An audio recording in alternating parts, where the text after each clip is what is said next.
Hello and welcome to another edition of Conservative Corner. I am your host, Tom Mountain. I have been doing this for a very long time through the courtesy of New TV Studios, which are probably among the best, if not the best, cable access studios in the greater Boston area.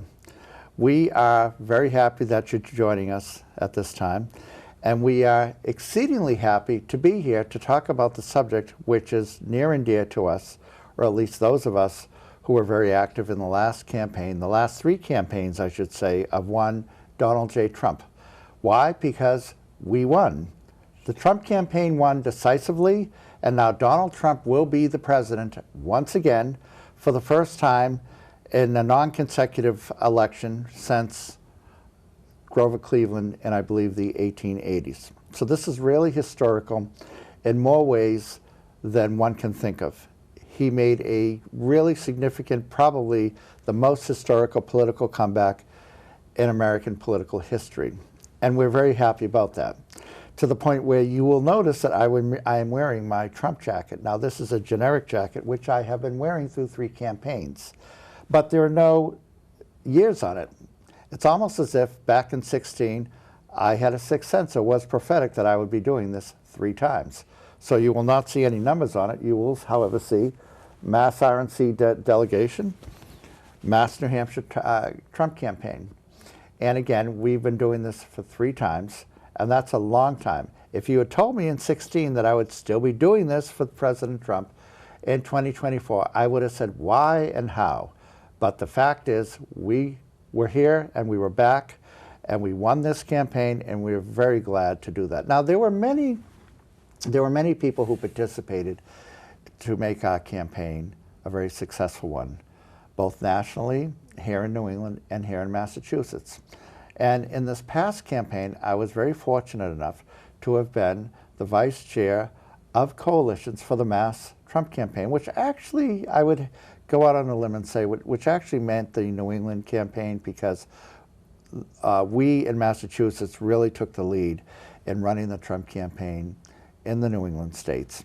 But in doing so, we had a lot of support, and we had a lot of interesting people and a lot of very hardworking people who were in our coalitions and who were able to move things forward. Now, what do I mean by coalitions? It could mean anything from Black Voices for Trump, Jews for Trump. We also had Lawyers for Trump. I interviewed people and sponsored and ran 19 coalitions for the Massachusetts/New England Trump campaign. And one of the coalitions that we had, which I found very interesting and very fascinating, and I'm sure you will too, is Iranians for Trump. Now, you may think, Iranians for Trump, what in the world does that mean? Isn't Iran an enemy of the United States? Hasn't the U.S. been at odds with the Iranian government for the past 40 years? Yes, that's all very true. However, within the United States, there's a very large group of Iranians in exile. Now, who are they? They come from all walks of life. They can be Jews, they can be Christians, Muslims, and in the case of my guest tonight, they're Baha'i. And I'm very glad to introduce you to Shabnam Panahi of Framingham, who was the chair of Massachusetts Iranians for Trump. And we're very glad to have you here. And thank you for coming with us tonight. Thank you so much. So you were brought to our attention early on because you were doing rallies, standouts, around the greater Boston area, and you would team up with the Israelis, of all people. That's correct. And what you would do is you were very visible and vocal with your Royal Iranian flags, and by that I mean the Royal Iranian flag of the Shah, the deposed Shah, and his now son, who's been living in exile in Virginia for quite some time. And you were very visible out there, and you made a lot of noise in a good way. And you made a lot of noise both for the cause, which is the Iranians in exile, and the Iranian government in exile, and also for the Trump campaign. And again, people found that they were puzzled by it, and they were interested in it. Because again, the connotation of Iran and the U.S., and particularly campaigns, does not sort of mesh together. So please, tell us how you got into this, and tell us your story, if you would. Where do I start? I have myself and a group of Iranians who live here in Boston area. We have been active, having standouts and gatherings, trying to raise the voice of Iranian people and the message that they have for the regime change outside of Iran. Through all of those activities, we met after what happened on October 7th. We end up meeting. By October 7th, you mean the large-scale terrorist attack on Israel Exactly. from Gaza? Exactly. After what happened in Israel on October 7th, and obviously all of the protests, student encampments, and whatnot that ensued after that, we wanted to be there for our Israeli friends. So probably it's also a surprise for many of your viewers, like the Iranians and Jewish community may be at odds. That is really just for the government, being that way. Iranian people have always been supportive of Jewish people and Israel, and they recognize their right to have their own state and their own sovereignty. And the history between Iranians, Persians, and Jewish community goes back thousands of years anyways, way before this regime. So after October 7th, we end up naturally in some of the standouts that we were having. We met some Israeli and Jewish individuals that they were coming out to counter these pro-Palestinian protests. That's how we kind of met. We started talking, bonding, and coalescing, trying to bring our forces together, and showing that we are actually united against the Islamic regime, against the Islamic regime's terror proxies in the Middle East.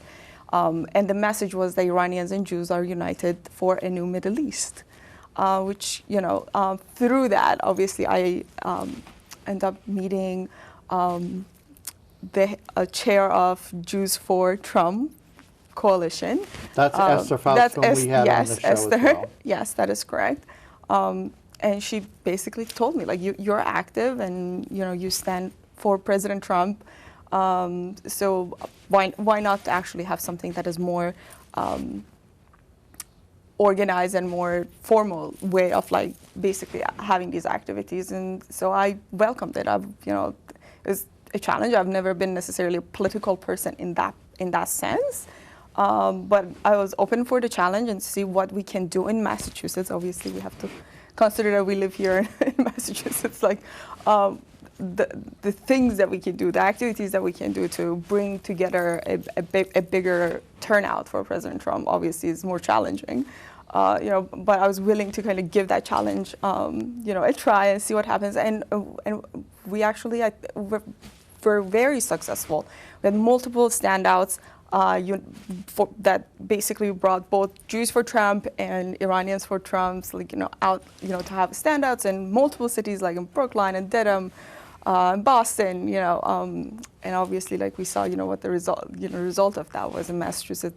President Trump actually did. So this is fascinating because you were naturally, so initially, you would go out with these rallies and standouts to call attention to the plight of the Iranian people. Yes. And the despotism of the Iranian theocracy, the Islamic Yes. regime, which has been running that country in a totalitarian manner since 1979, the Islamic Revolution in Iran. And so, and you combine with the pro-Israel movement because they're, of course, fighting against terrorism and despotism in the Middle East, which seeks to overwhelm Israel. So you were natural allies in this. Right. And then, because you were natural allies in this, well, of course, you're going to get involved or get behind the presidential candidate who is against the despotic regime in Iran.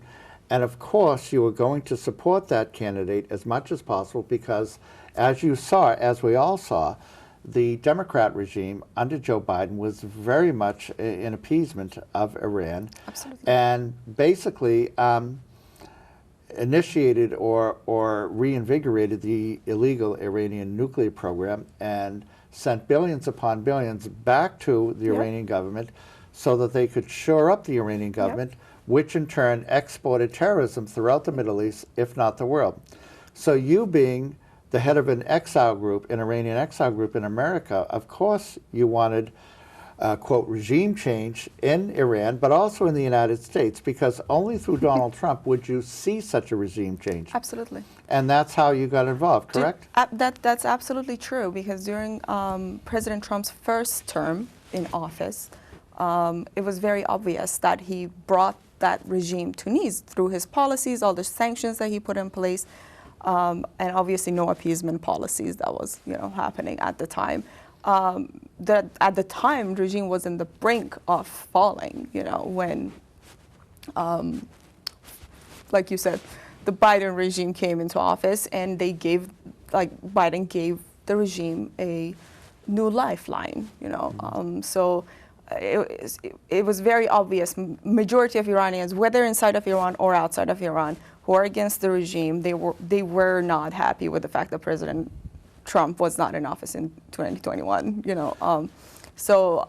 And most of them were standing, behind him to make sure that he comes back into the office, because we know that the only way to be able to end this instability in Middle East that is caused by the Islamic regime is bringing that regime down. There's no appeasement policy, no diplomacy is going to work with that regime. It's not in their DNA. They're causing not only misery to their own people, but they're also causing all of this instability. The October 7th wouldn't have happened without the Islamic regime's help for Hamas. But I would say also, and correct me if I'm wrong, but all the terrorism, the terror proxies in the Middle East, really pretty much all the problems stem from Iran. That's true. And it's really because of the Biden administration enabling and support of the Iranian regime, with the billions of dollars that they brought into Iran.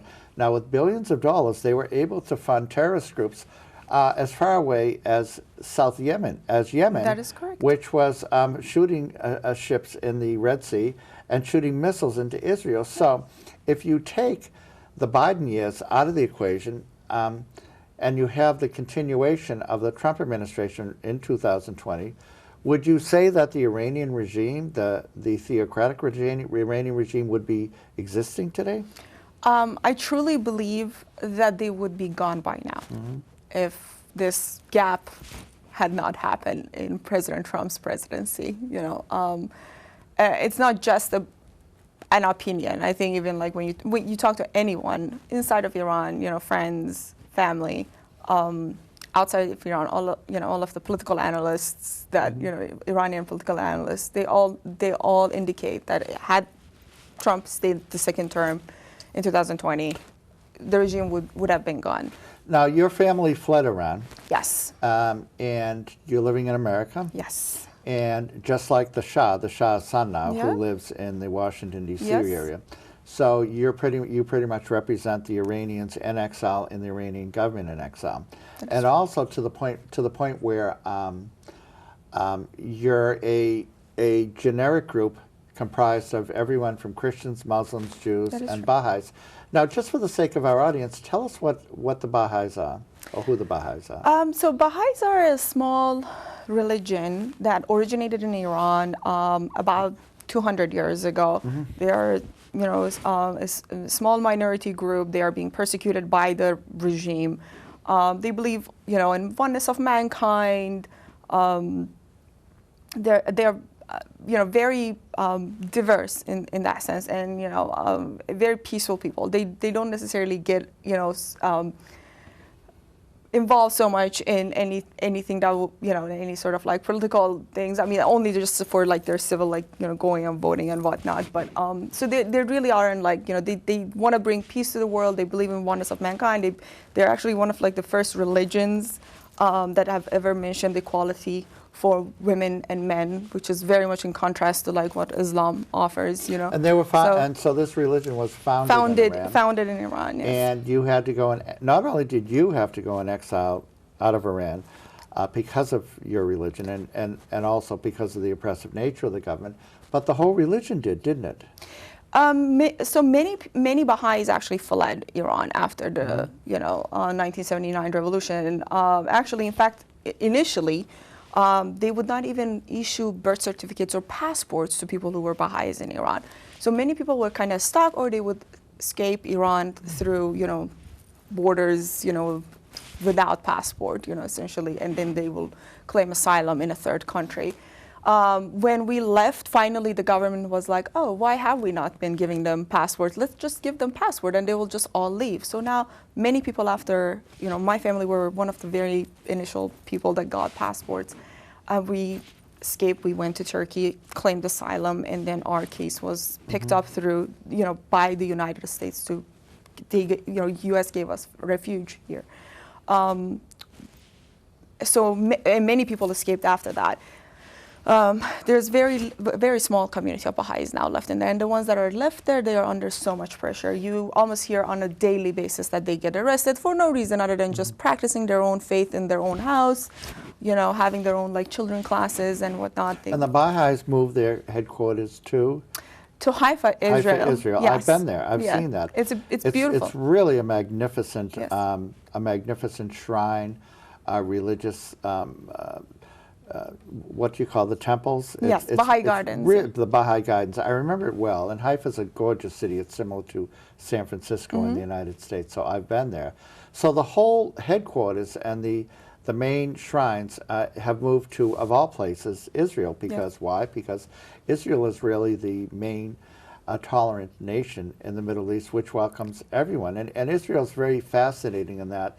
So you can have religions that were exiled from other countries, and then you also have, for example, it's a very democratic country, so you have these, you can have the ultra-Orthodox Hasidic Jews on the one side, and then you can have, on the other side, you have these gay activists in Tel Aviv, and those are just among the Jews. And then, of course, you have various Christian groups and the Baha'is, as you said. And it's a very, quote, to borrow a liberal term, a welcoming nation. It absolutely is. I actually have always said that I do not think that the Baha'i Gardens would have existed there if Israel wasn't there, Certainly not. Because they do protect, obviously, that area that is part of their territory. Certainly not. Now, what's interesting, so today, President-elect Trump, I should specify, was on TV, and he gave a remarkable press conference, just in the sense that we haven't seen this in 4 years since Donald Trump was president before. In that, he gave a press conference at Mar-a-Lago, and he kept talking and asking and responding to questions, multiple questions, from multiple repeat questions or from multiple people who were there. And he kept going on and on. And this was really a breath of fresh air. And even the liberal reporters had to admit that, as opposed to 4 years under Biden, and under Kamala Harris, where they just ran and hid. Unrehearsed, there was no buffer between Trump and the press. And one question that was asked of him was, would he authorize a U.S. attack on the nuclear installations in Iran? So, of course, being the very intelligent, smart person that we know, he didn't answer that. And he said he couldn't answer that because he can't give such a statement or give such information about what he will or won't do. And then they asked him, well, you won't, does that mean you won't do it? And he almost laughed at the reporter that he would ask such a question for that, because of course he's not going to. He's not going to indicate that. But what do you anticipate, and what do you hope that the Trump administration will do towards Iran over the next 4 years? Because 4 years will go by in a very quick time. Very fast, yes. However, a lot can be done in a 4-year time. What do you hope for Iran? What I hope that President Trump would do for Iran is what he actually did when he during his first term in office. In addition to that, obviously, keeping the sanctions on, not negotiating with this terrorist regime, it goes against everything we stand for, as Americans. But also putting besides putting all the maximum pressure that he did put on the regime, is for maximum support for people of Iran. There's, speaking and giving legitimacy to the person that actually Iranian people, trust and believe that can lead them to a democratic Iran, which is the crown prince of Iran in exile, Reza Pahlavi. Those are some of, basic key things that I think that it should happen, rather than continuing to have negotiations with mullahs, lobbyists, in America, which is what the Biden administration did for the last 4 years. I think talking to the true opposition to the Islamic regime, putting maximum pressure on them, cutting their lifeline, making sure, and also making sure that Iranian people get the maximum support that they can possibly get. And that can happen through different means. Sometimes people ask, what does that even mean? Well, for instance, when there was that uprising in Iran a couple of years ago, a Women Life Freedom movement, the government cut out the internet, giving them access to something, like satellite internet, for instance, would allow them to be able to organize better to, bring this regime down. Versus now, 2 years ago, what happened, they cut down the internet and they killed people, essentially. There was no outlet, nobody knew what was going on inside of Iran. So some of that small little things, without giving the regime any sort of help, but you're actually helping Iranian people so that they can organize themselves better against the regime. So essentially, you're supporting, and the Iranians for Trump are supporting President Trump because of the fact you see him as a strong president who is a pro-democracy president and who will advance maximum pressure on this despotic regime. I have no doubt that he will, because that's what he did during his first 4 years. To change. And it's similar to affect regime change. And this can be done really without the U.S. firing a shot. All you really have to do is isolate the Iranian government economically, and then it will collapse. It's similar to in the 1980s when Eastern European groups, whether they're from Poland or Hungary, would also vigorously support President Reagan at the time for the same reason. A Republican president who was very strong, who would isolate the communist regimes, and to ultimately, which would ultimately hopefully lead to their downfall. Now, I think that what President Reagan did went way beyond what the, shall we say, the Hungarian and the Polish exiles at the time dared hope for. But in essence, because of the maximum pressure that the U.S. under Reagan applied to Eastern Europe, to the Soviet Union itself, they eventually toppled, and now they're democratic regimes. Yes. And so the precedent is there.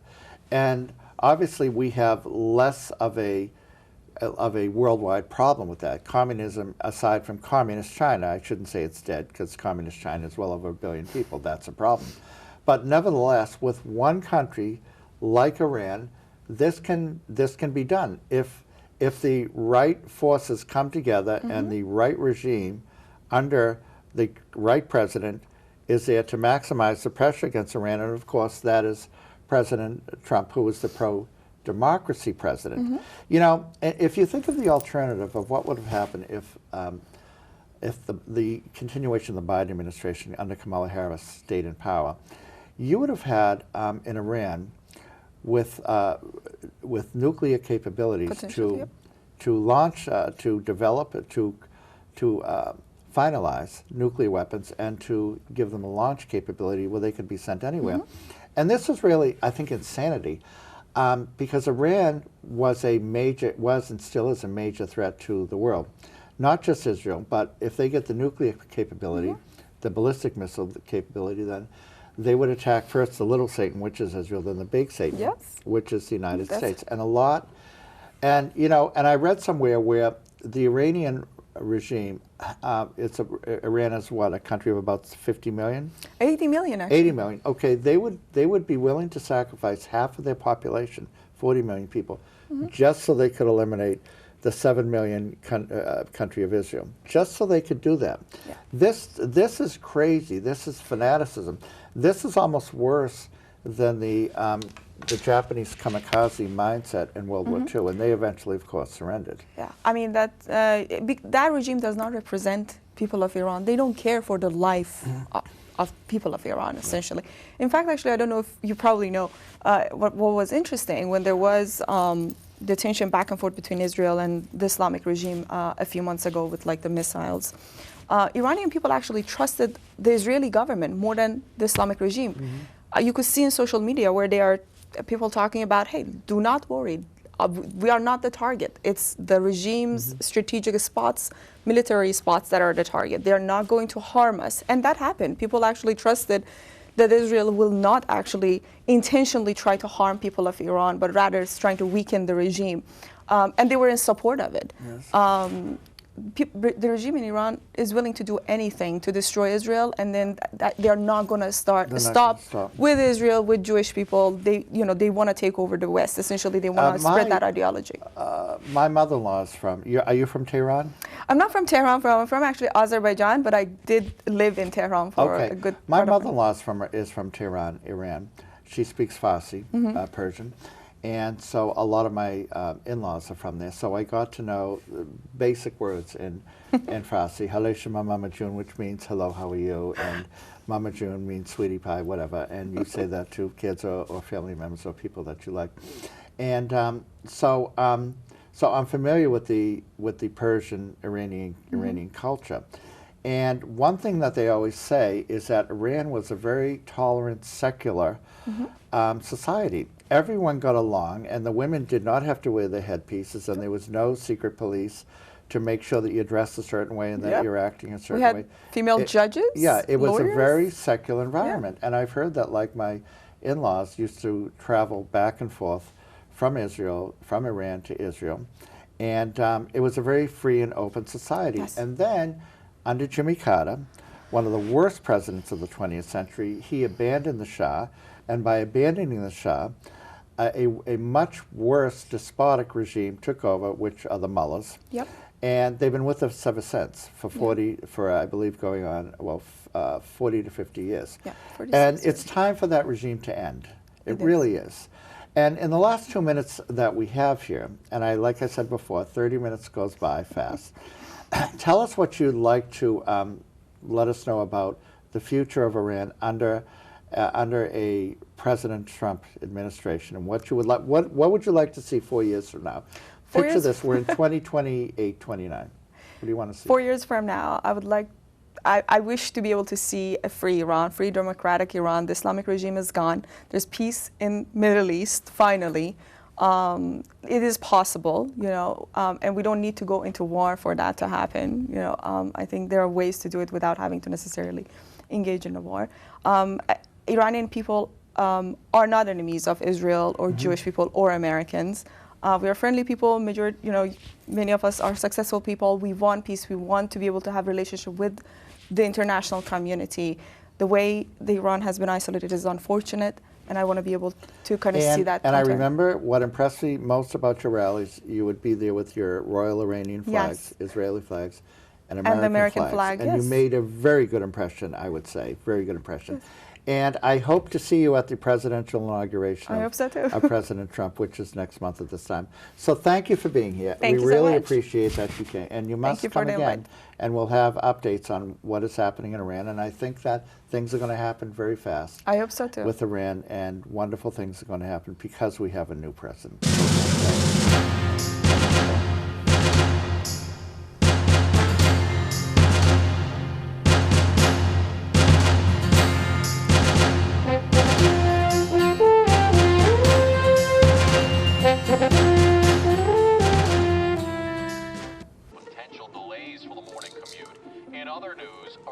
Government report on prescription drug pricing points to corporate Freedom of the press is about your right to know. What are you talking about, man? Look at his stats. It's about your right to be informed. Your right to access all types of information keeps us free as a nation. No. Today, there are real threats to press freedom. Residential areas by... And your right to know about the world around us. Look. Some threats are obvious, some are easy to miss, but they all put our way of life at risk. We must defend against all of these threats, no matter what kind of news is important to you. Justified putting American troops in harm's way? That's a great question. We must protect our right to know before it's too late. Understand the threats. ProtectPressFreedom.org.